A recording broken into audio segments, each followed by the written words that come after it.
Guys, magkuanta maghimo ta og bis para hay ato na di na magutod. Pilon lang kibali. Mao ni siya pagsukod anggol. Ayan. Ayan siya.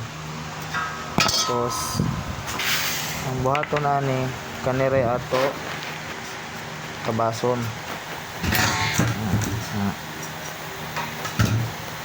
Tilo na siya. Ini.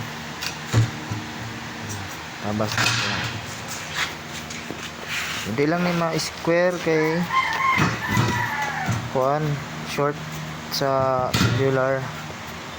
rectangular dahil ni 3 feet by 2 feet. Yun na guys. Diba? Ito may ko. So ang kanto guys naisag yun umiliyan siya welding. Yan siya ilabot na. Yan. Anggulado sa niya.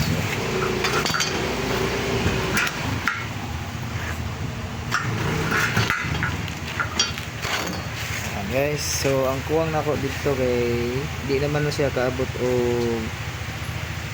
rectangular. So ang sukodan is 3 2 3 then dugo na lang dito og 2 feet. So kani ang nahimo sa isa ka length kani siya og kadto same gyapon ang size.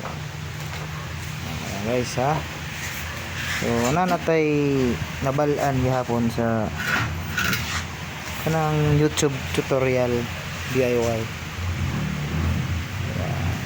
Daghan tayo na ibuhat guys.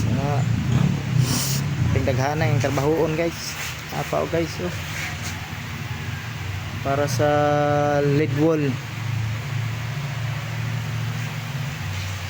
May traces guys. Dapat guys. Pero daghan na.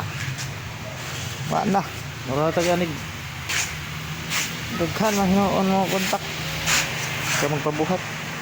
Kana siya unom ka book. Pang backdrop mo na siya. See you guys pag mahuman.